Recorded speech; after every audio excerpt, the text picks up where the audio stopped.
All right, exam season. It can feel like you're about to face off with, I don't know, some kind of mythical beast. Am I right? Yeah, it can definitely feel that way sometimes. Right. But what if we could swap those pre-exam jitters, that panicked feeling, for a quiet confidence? I like the sound of that. Right.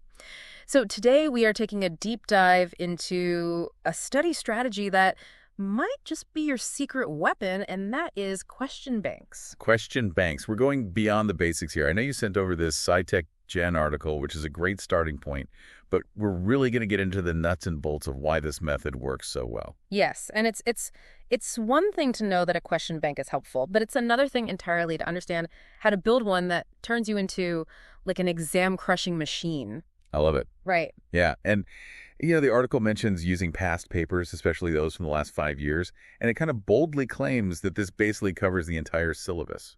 Oh, wow. Yeah, and while that might sound a little too good to be true, there's actually a method to the madness. Okay, tell me more. Why 5 years? What's the magic behind that number? So curriculums, they often run on these cycles, right? Think about it in your own field. There are foundational concepts that are always covered. So by looking at exams from the past 5 years, you're tapping into that cycle, getting a feel for how those core concepts are tested. Oh, that's interesting. So it's not about just memorizing answers from old exams. No, not at all. It's about understanding the patterns, the types of questions. Exactly. It's like you're learning the game of the exam. Ah. What are the rules? What are the strategies? What are the potential pitfalls? Oh, I like that. Okay. So how do we actually start building this exam-crushing question bank? The article talks about organizing by chapter, not question type, which seems a little counterintuitive. It does, yeah. So imagine you're studying, let's say, the French Revolution, right? Yeah. If you take all the multiple choice questions and just kind of lump them together, you're jumping all over the place. Causes, key figures, consequences. Yeah, it's a jumbled mess. It's a jumbled mess, exactly. It doesn't give you that cohesive understanding of each aspect. But if you organize your question bank by chapter, you're basically creating these mini question banks within each topic. Oh, okay. Right, so you might have a section for causes of the revolution, another for key events, and so on. And this allows you to focus on one piece of the puzzle at a time. It's like becoming an archaeologist of knowledge. I love that. Right. Carefully excavating each layer of information. Yes.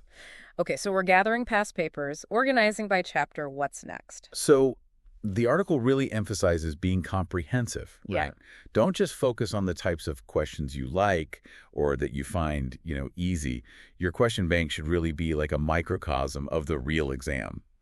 Multiple choice, short answer, essay questions, diagrams, numerical problems, you name it. It's like you're really digging through, going through all those layers, all those potential, exam questions.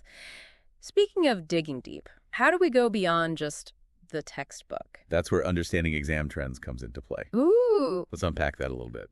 Exam trends. All right. So is this where that statistically speaking study this tip comes in? The one from the article about like paying attention to the topics that haven't been on recent exams? Yeah, you got it.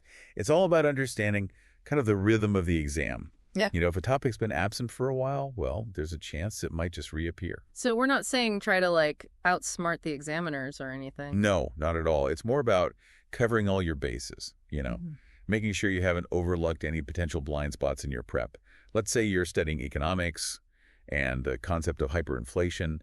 It hasn't really been a major focus on recent exams. But it's like a core economic concept. Exactly. So while you don't want to go down a rabbit hole, you might want to just brush up on it, just in case. Okay, that makes sense. Now, what about those curveball questions? The ones that just make you question everything. Ah, yes. The dreaded curveball. The ones that make you go, wait, what are we even doing here? Right. But here's the good news. When you look at a bunch of past papers, you're more likely to come across these unusual question types, these curveballs. Oh, okay, I see. So it's like when you're running, like you're on your usual running route, and then suddenly there's a detour you didn't expect, throws you off initially, but the next time you hit that detour, you're ready for it. Oh, I like that analogy. It's about building that mental agility, that resilience. So it's not just knowing the stuff, it's about being able to adapt, apply that knowledge in different ways. Yes, 100%. Let's say you're studying literature. Yeah. And you've memorized every single detail about Hamlet. Wow, impressive. Right. But then on the exam, they ask you to compare Hamlet's character arc to a modern-day tragic hero. Ooh, taking it up a notch. Right. And this is where those question banks, they can be really powerful. By working through all these different question formats, you're training your brain to approach the material from different angles, you see, preparing for those unexpected twists and turns. It's like you're not just learning the textbook, you're learning to think like the examiner almost. Exactly. Yeah. Anticipate their next move. Yeah. And the more you practice this, the less likely you are to just freeze up when you see something you weren't expecting on the actual exam. Right. You know, it's funny how this whole conversation has really changed how I see question banks. Yeah. We started off thinking of them as this tool for like just rote memorization, but it's so much deeper than that. Oh, absolutely. It's about strategy, confidence building, and really truly understanding the nuances of the exam. Yeah, it's like question banks, they don't just test what you know. Right. They help you actually build knowledge. Exactly, yeah. They Yeah. force you to kind of retrieve that information you've learned, make connections, apply it in different ways. Right. And all of that, it really strengthens your understanding. It's like having a sparring partner, Oh, I like that. but for your brain.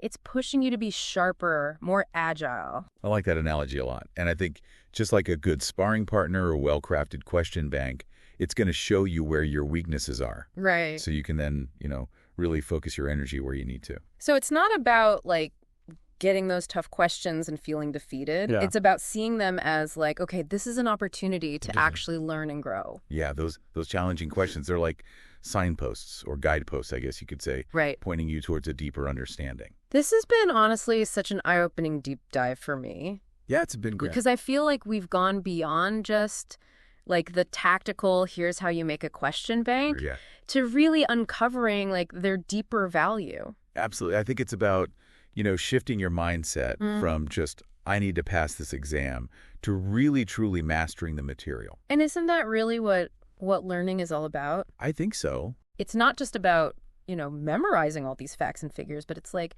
cultivating that deeper understanding, Yeah. appreciation for what you're learning. 100%. And that sense of mastery, that feeling of confidence in what you know. Right. That's what sticks with you Yeah. long after the exam is over and done. Absolutely. So for anyone listening, you're about to really dive into your exam prep, remember, question banks, they're more than just a study tool. Right. They're a way to understand more deeply, gain confidence, and actually have a more fulfilling experience learning. And as you start putting together your own question banks, think about this. How can I use this to not just ace the exam, Yeah. but to really, really connect with what I'm learning and discover those hidden depths in the material? Love that.